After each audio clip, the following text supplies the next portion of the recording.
The spray, I bought that while I was in Walgreens, and Good. yeah, so I've done all that this morning. So Very good, very good. And that's something you can do every day if you like. I think I've settled into a routine of every 2 to 3 days. yeah, But I did it religiously daily for about a year. yeah, So okay.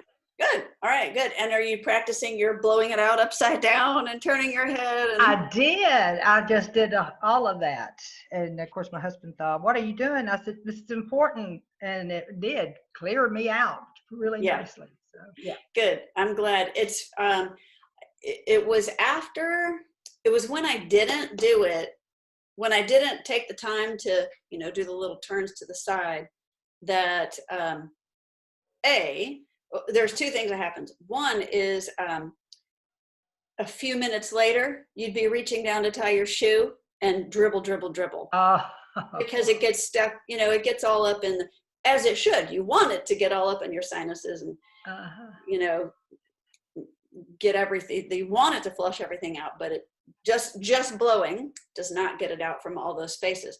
The other thing was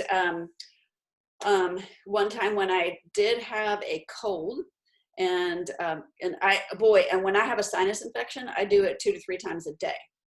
Oh yeah. But I really don't have many sinus infections anymore. And remember my story, Mm-hmm. I was 6 to 8 months out of the year, I had a sinus infection or a bronchial infection. So I really don't have them much anymore. It's not just because of this, it's also gut health and all kinds of stuff and Yeah, stress. there's a lot that I've learned over the last few years too about taking care of yourself better. And with my Yeah. husband too, he had a gallbladder operation this past year, so we really started focusing with his gut health and that sort of thing. So yeah, Right. a lot of stuff we know. It's so, when you start learning about it, you start going, why didn't I know this before? Like, Yeah, you might know it little bits and pieces, but there's no, in our traditional medical practice, there's no systematic kind of educating of people so yeah. that they know for prevention. So it's hard not to be angry. Well, it is, and that is the truth right there, is that you're not taught prevention. They're always there to help cure you when something happens, but they don't tell you how to keep from getting that way to begin with. Yeah. Yes. It's So, learned okay. hard. So you've been doing the other thing I was going to tell you is when one time when I did have I had a cold, not quite a sinus infection, but, had phlegm and green stuff. Uh-huh. I was doing my little thing, and this was before I started going upside down and turning my head to blow each direction. I Mm-hmm. just was like, I do it midway, but I'm gonna go upside down. I'm gonna blow each direction, and it was like this gigantic, both Relief. sides like released a lot of stuff, because I guess just the angle, Uh-huh. it gets you another angle. Okay, so I'm Yeah. glad you're doing that. Mm-hmm. Talk to me about what else, what other things in your practice. You've got your breathing exercise, you have Uh-huh. your fire engine, and did we sneak in Ma number 1 at the end of last No. lesson? Okay, all right. Well, we'll do more of that. But Do tell the me. now I've not pulled up my videos this week. This has been one crazy week too. I I mean, know. and I don't even have children. We're at that. Or my husband will be 80 this year, so we've really just kind of kept him quarantined. And but anyway, but doing that, we've been getting him set up so he can work from home. So he's got, like, it was hilarious. He's got like 3 computers going in there. Now I'm in here in the kitchen. So uh, I have to say I have let myself down on the practice thing this week. So Okay. Well, there's grace. yes, good. You're all right. Okay. You're all right. Okay. So let me pull up last week's notes and see if there's anything in particular I want to harass you about. All right. So, all right. Did you try, because this doesn't require any extra practice, did you try the or just varying the I pitch of your have, voice? and I've been trying that on Parker, trying to talk higher and getting Yeah. out of it. And I said, this is going to take some real effort on my part because Yes. I'm so used to just sitting down here and doing this number. That's just the way Yes. I talk. But I do like the sound of that better. I mean, I can't tell what other people are hearing actually, but it feels better to try to do that. Yes.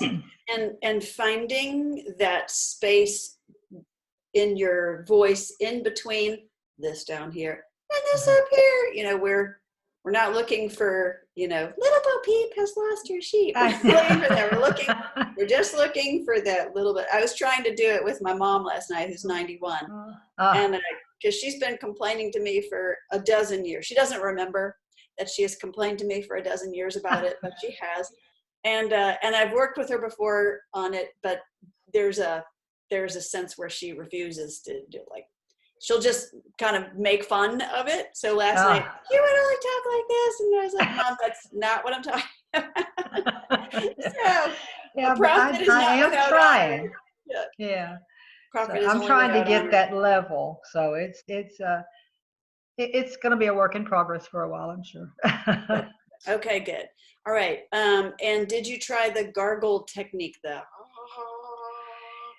I did, and I couldn't get the gargle. I mean, it wouldn't, I was dry or something. I don't know. But so I put just a little bit of water in my mouth and did it. And so, yeah, that worked really well. And trilling, I can do it. I can't do it every single time, but I can do it. It's like I remember doing it a lot when I was a kid. Trilling lips or tongue or both? The tongue. Tongue. Okay. All right. Well, So, you just lips. I didn't think of it. Keep working. Yeah. So, and maybe I didn't talk about that, but so that's another, and that gets at the relaxation of your lips, tongue, and jaw in a different way.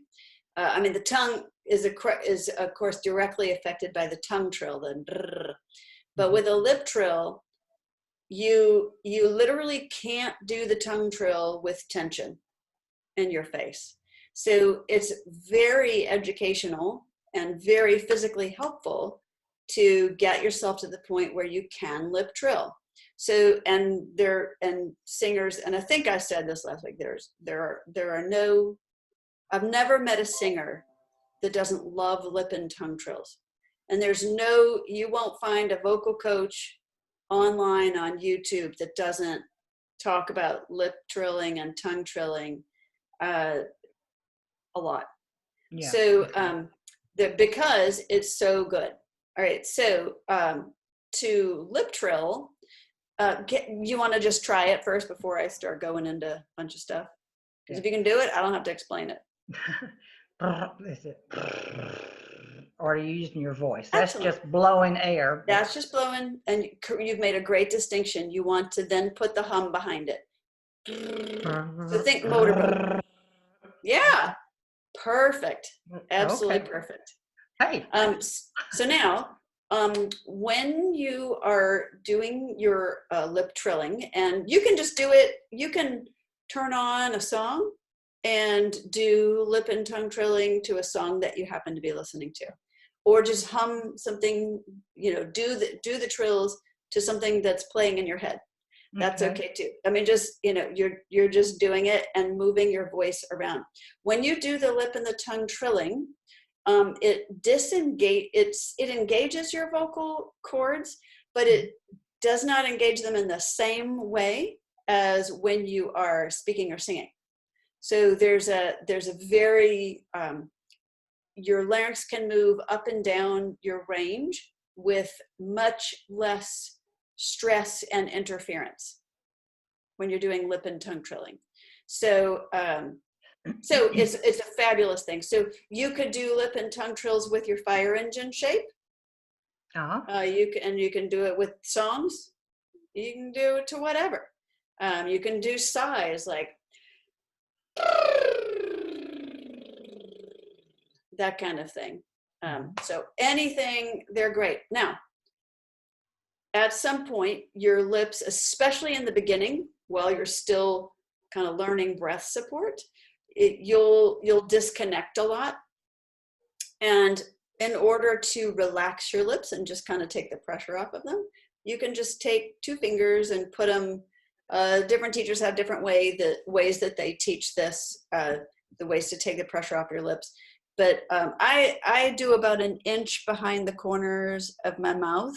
And you're not jamming your fingers in there. You're not lifting. You're not pushing down. You're just lightly pressing your fingers in. And all that does is just takes the pressure off of your lips. So you can lip trill a lot more steadily and a lot more, and a lot longer. So you want to give it a shot?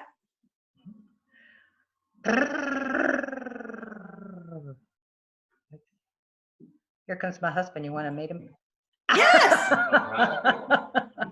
Hi, Parker. Come in here and say hi to Natalie. I stuck my head on his meeting yesterday. I didn't realize that he was doing it, and they got tickled because I just went, "Oops, I'm out of here."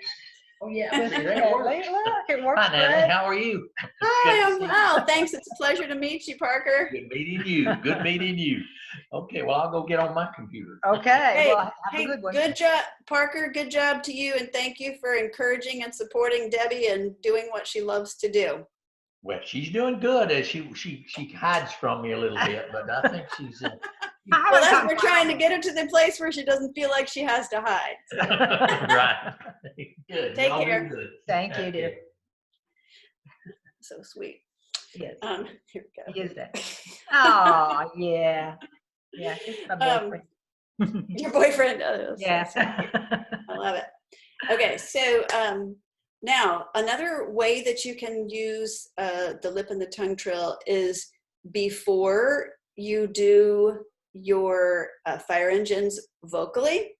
So if you ever find that you're having a day where your fire engine is just, it's really disconnected or really choppy or really stair-steppy or whatever, or it's cutting off and it's not going as high, you're like, I know I can go higher than that. I just can't kind of relax enough to do that. You may want to do your fire engine with some lip or tongue trills or both.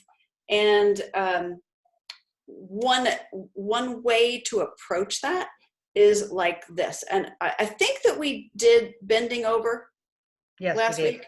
Okay. Did you try? That's what I was going to say. And you can do breathing technique.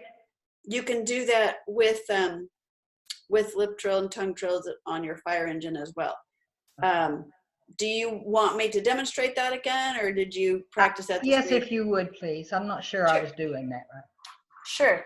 So the little tips on this are that you're not bending over for the entire exercise, okay? For the entire repetition. You are bending over when you get to the top of your range and you think, okay, I'm gonna have to turn around and come back down now. I'm done. And it's at that point at which you would bend over. And a couple of things about the bending over. You want to bend over from your hip creases, not from your waist, right? Because when you bend over from your waist, your whole torso curves forward, which then compresses your lungs. And you just want to keep your chest, you want to lead with your chest. So when you bend over, you want to lead with your chest, and you're kind of sticking your bum out a little bit. Lean forward, and then once you get to where your hamstrings want you to stop, then you relax everything and you try to let your voice fall out of the top of your head, basically. So those are just those are the little tips to keep in mind. So here is, I'm going to do it on an angle so you can kind of see both the front of me and how I go down. Okay. And I'll do it on lip trill. Okay.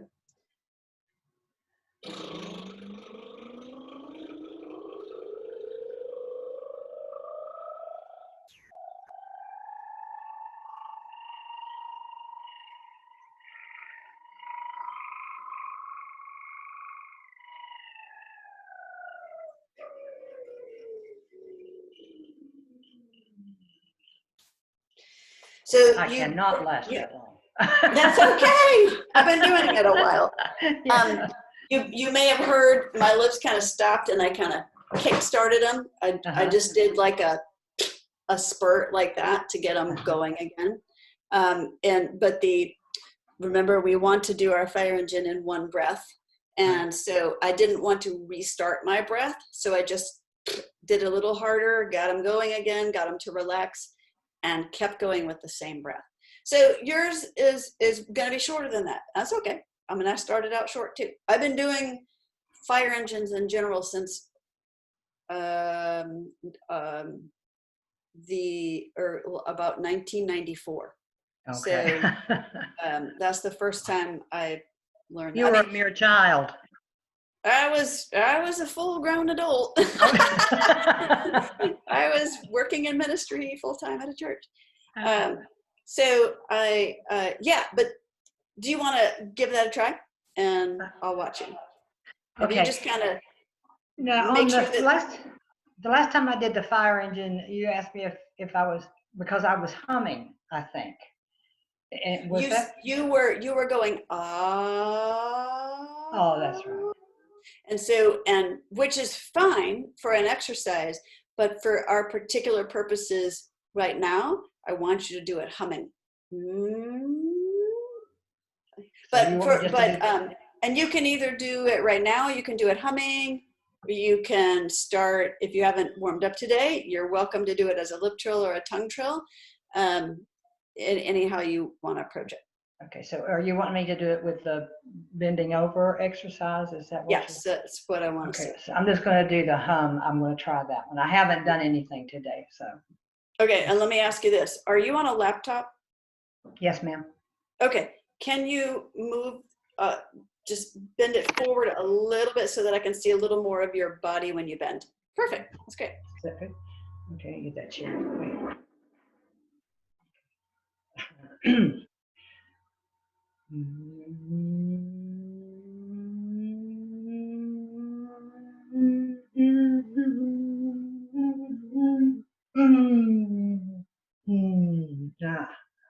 Okay.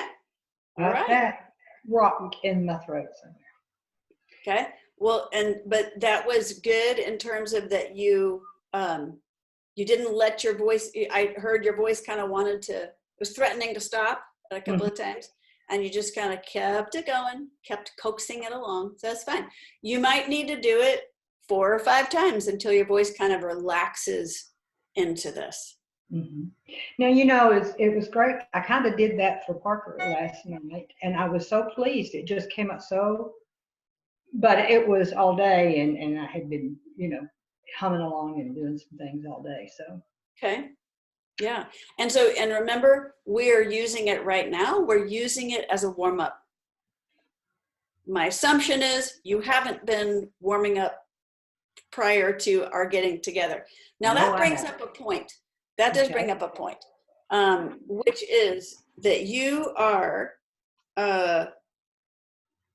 it would be probably good for you to do some vocalizing and warming up before we meet over the course of time. So as we add things, spend 10 or so minutes, whatever you've got, 10, 15 minutes before we get together. And it could be any time that morning. It doesn't have to be immediately before we get together. But like when I was in the shower, I spent that time vocalizing because I want to start, because I'm teaching all day today, and I want to be, I want to vocally, I want to be kind to my voice. I don't want to just thrash it all of a sudden, so we want to warm our voice up to it. And the other benefit that has for you is, for both of us, is I have a little bit more of a picture of what your voice will do when it is already warmed. So, and it could be you do what exercises that you have, then you turn on a couple songs, or you sing a couple songs that are playing in your head, and you can harmonize with those songs, all humming. It can be, sometimes when I am traveling from place to place, I'll have on the radio, And I will, and since there's nobody in the car with me, when my kids are in the car with me, they tell me to be quiet. So I got that feeling. I know that. when there's nobody in the car, I will hum or do oohs or ahs or whatever, and I will harmonize with whatever song is on, and I'll let my voice go up, and I'll play with challenging myself to do new kinds of harmonies, which is a whole nother thing. But warming up my voice all over the place, but being just kind of inspired and enjoying the music, which has me very relaxed because I'm doing something, I'm listening to music I really enjoy, and I'm humming, which is always enjoyable. And I am warming my voice, and I'll do other things too. Like I will practice breath coordination. I'll practice breath support and lengthening, how long of a phrase can I go on the same hum, and things like that, and see if I can go longer and longer, and just things like that. There are ways that you can warm up. All that breath stuff is not necessarily warming your voice, but it's good. But just the humming, and hum all over your range. Anything you can produce. Humming is a wonderful for warming your voice and relaxing your vocal cords. So you could even start your day by humming, then move into your fire engines, so that you're moving into the fire engines with already some blood flowing in there, and some of the relaxation response already started, and stuff like that. Okay. Sounds good. So all right, so right now you have fire engine. Let's see, you have breathing exercise number 1, which I want to go over with you today. And that's it. That's all I see.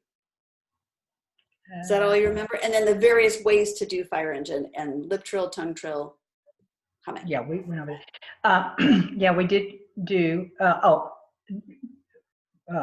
air from the middle, and then the taking your brain out of control on your breathing, and raising that diaphragm and flattening it back out. Okay, right. Am I explaining that well? Yeah, that's good. Okay, good. You know what? Here we go. Pop quiz. Okay. Tell me everything you remember from, like, the brain sends a signal. Time for the next breath. What happens? See what you can remember in terms of the cause and effect.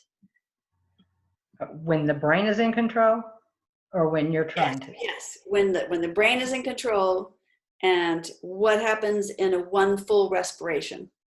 Inhalation, exhalation.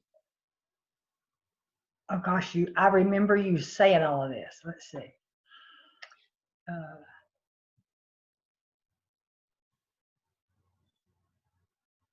Your lungs fill, and and the diaphragm down here is up like this. And then when you exhale, it's going back down, and your rib cage is lowering, and that diaphragm is flattening out. Is that close? Or have I got it the opposite? Opposite. That was opposite. Okay, I was trying to figure it out. Okay. Okay, so we'll quickly go through that again, just to bring it back to the frontal cortex, right? There you go.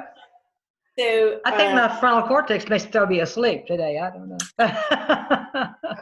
I feel your pain. All right, so brain says next breath. Send signal to diaphragm. The diaphragm's resting position is that upside down bowl. Mm-hmm. As a muscle, it contracts, which causes it to lower. Okay? When it lowers, it allows the lungs to expand. They just they get more space, so they take it up.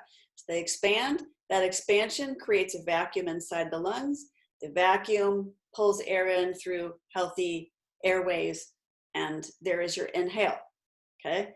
So then, when that's done and the air is in there and it's time for the exhale, the diaphragm relaxes from its more flattened position, It relaxes back to its more bowl-shaped or plunger-shaped position, which compresses the lungs, which forces the air out.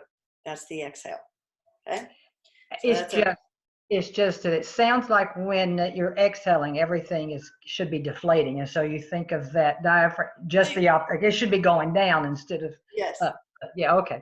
Okay. Yes. If you just remind yourself that the diaphragm's resting position is the plunger. Yeah. Right. The upside down bowl. And at rest, like what struck me some years back is the diaphragm at rest is like our final, have you been around people that have died Mm-hmm. in the room? Okay. Right. So I've been in the room when several people have died, and, yes. And you don't notice it. I didn't notice at the time, but their last breath was an exhale. It was. Yep. Because everything goes to that, Shavasana in yoga, they call it the final resting pose. Everything goes to its final resting place. The muscles all relax, and when the diaphragm relaxes, it goes up and back to the bowl, and it compresses the lungs, and so that breath goes out. So it starts to make more sense the more you kind of put that sequence together. It does, yes. So now, and with our breathing exercise number 1, we are manually controlling this process. So we're taking out the signal, and we're taking out the contraction. Okay, we're replacing the signal and the contraction with lifting the rib cage, right? So when we lift this, so let's say this is my little pretend rib cage, and here's my diaphragm. Okay, back up just a little bit.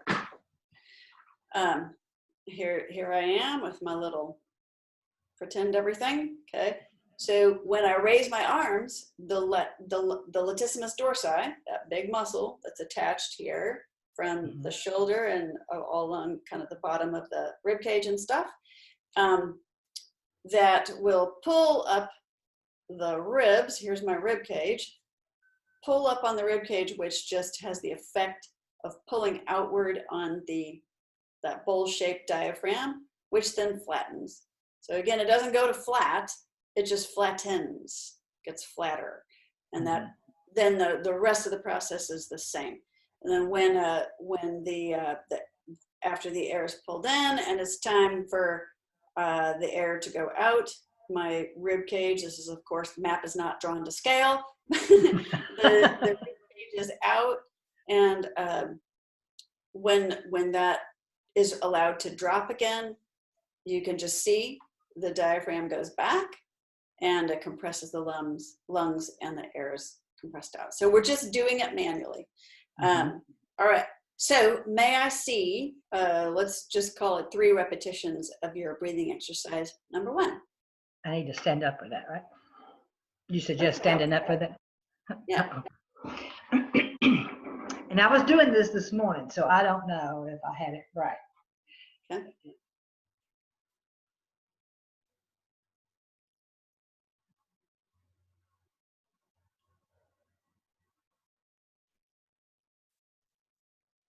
Close?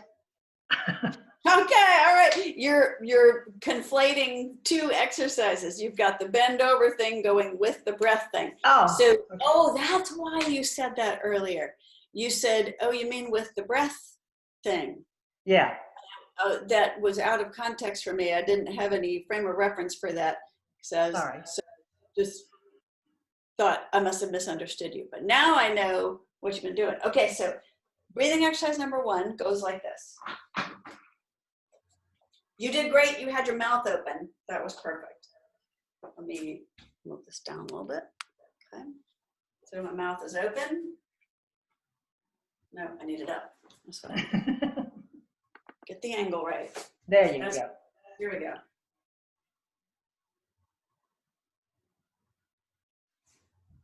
Uh-huh.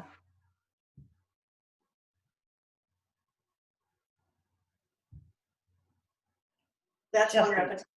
So there's no bending with this. This is just the arms go up, the lats pull up the rib cage gets lifted, the diaphragm gets flattened, the lungs get to expand, air flows in your mouth because it's open. Right. Then you lower your arms and you hold that there for 6 seconds. And the key thing on this is you're not holding it here. You're not holding your breath there. You're just holding your body in this position, which holds the air in place. So you are holding breath, but you're not choking the breath off here.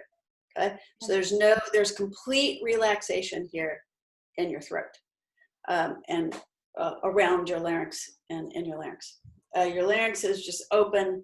There's airflow. There's no vocal engagement. All right. So now, can I see the amended form? Certainly.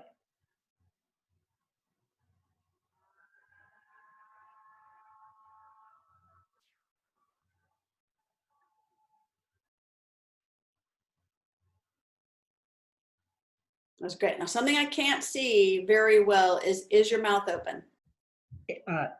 Yeah, no. Okay, but that's fine. We're not looking for the jaw drop or anything like that. We're just looking for enough that the air can pass through in and out. And what you should feel is just a flow, and then a flow in and a flow out. And if you'll lick your lips, you'll feel it more. It's just it's the same principle as going like, which way is the wind blowing? I got Lick you. your finger. It's the same thing. You'll feel the air will cool your lips when it's wet, and you'll feel it a little bit more when it comes out.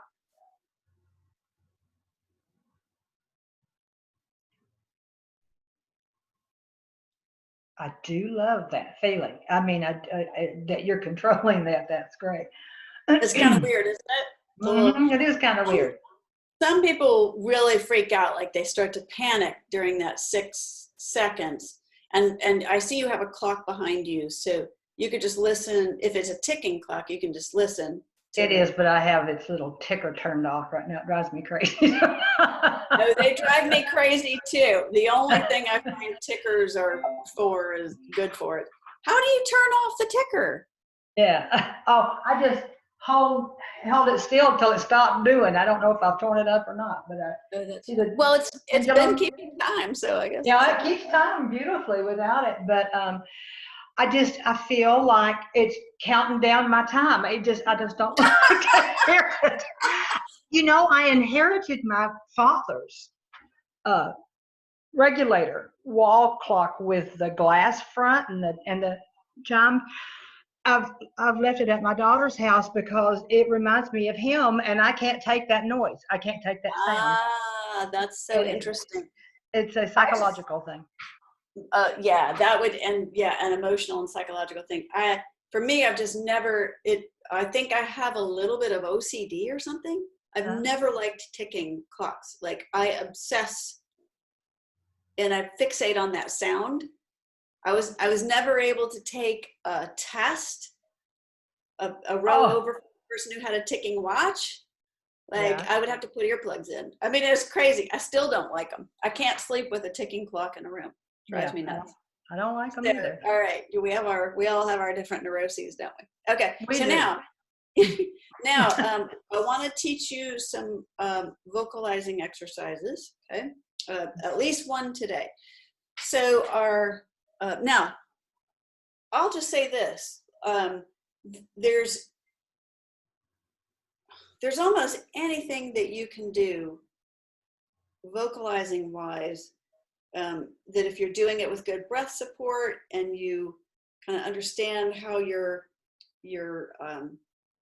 vocal apparatus creates vocal sound, and you begin to understand resonation, which we're going to get all into over the course of time, a little bit at a time, because like even we've learned already. I've learned people can look at me in their lesson, they can be in the room with me, they can be watching, they can even say back what I just said and still like totally do something wrong, right? So I've learned, okay, we need to do little bits and we repeat a lot. And we just let that frontal cortex absorb stuff and keep it there, right?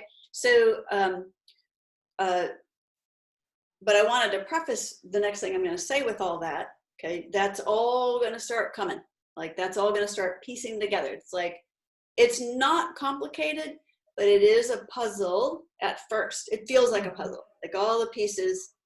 I'm like, what? And it's a little bit, it might eventually feel a little bit like the little conversation we had earlier about, why don't they teach us about prevention? It's such a simple thing. I mean, of course, we all have our conspiracy theories about that, right? Like it's all about the big pharmaceuticals. Big pharmas in bed with the insurance agencies, and the doctors are indoctrinated to think that there's no options and blah blah blah, which is true, but like that's actually a historic fact. But whatever. But so as we sing, like in the end, you're made to sing. You're born to sing. Like we can all sing. We can't all sing. I want to make a joyful noise. That's what I know, right? I want it to be a joyful noise, not necessarily one that runs everybody out. Right. So all I'm saying is it's all going to come together. And you might have a point down the road where you're like, well, this was all so simple to begin with. And it is in a way. Novice. Yeah, it just so now what I was going to say is there's almost anything that you can do vocally that's going to help you warm your voice and move your voice. And as you learn breath support and you get to know your voice better, you're making observations about how your body produces sound and all those kinds of things. You're going to apply that knowledge more and more and more, bit by bit, to your singing. Okay, so here is and there are specific exercises that help with specific things. Like if a person can't not sing with a breathy voice, there are ways that they can learn vocal cord closure. There's ways that we learn to train and extend our voice to increase our range. There's there's things that we do. There's ways that we can learn to blend our lower range with our upper range and have the middle part be smooth. It's like there's specific things that there's specific exercises and processes that address specific issues. But in just learning generally how to sing and generally warming up your voice, you can do lots of things. Here is one thing that you can do. And we'll talk about some variations on this theme that you can do. I'm going to give you a pattern. So this is, why don't I turn on the piano? And I'm not in my regular, you can see I'm in my office now. Oh, okay. I'm doing everything. I know where my goodie bag is. What goodie bag?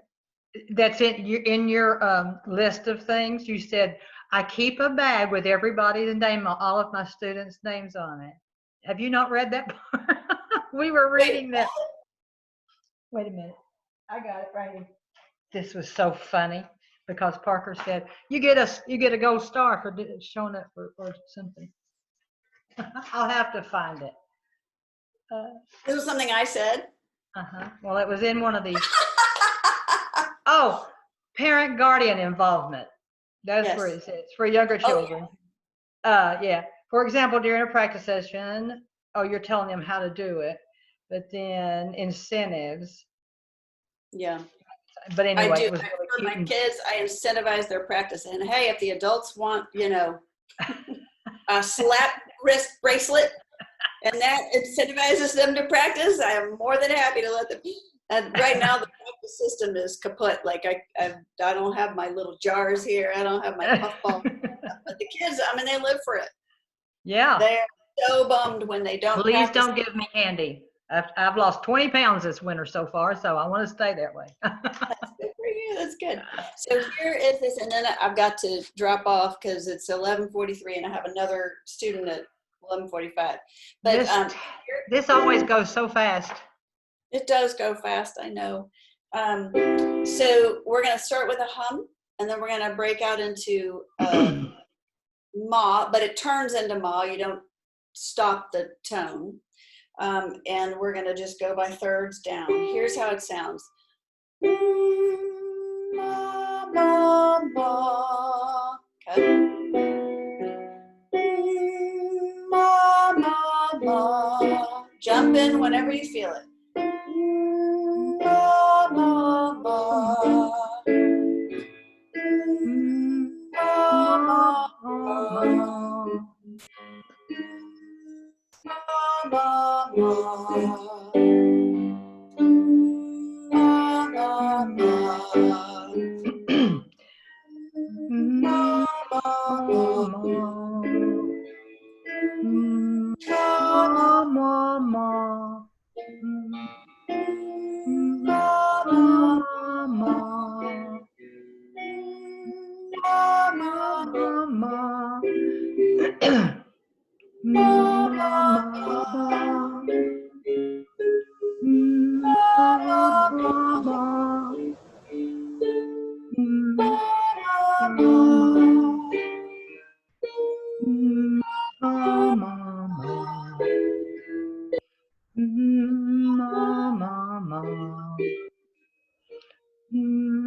Ma, ma, ma.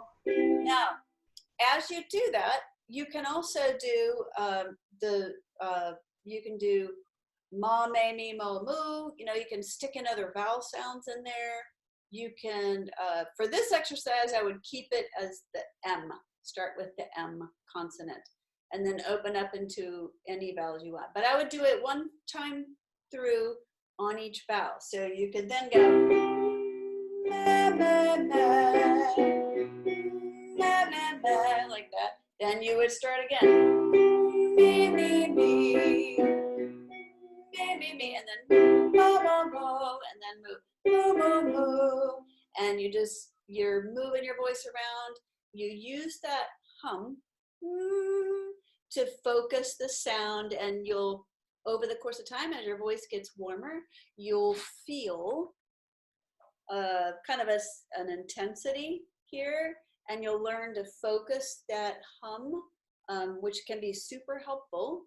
And but like I say, over the course of time, at the beginning, you might not feel that. It might just be more of a dissipated hum feeling, and that's completely fine. Over the course of time, as you do it more and you become more aware of your body and what it's doing, and you're just making those observations, collecting that data, you'll begin to, oh, I just felt that. That's what she was talking about.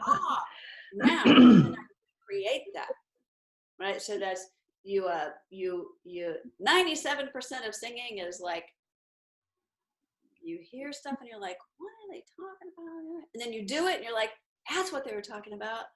Now, can I recreate that?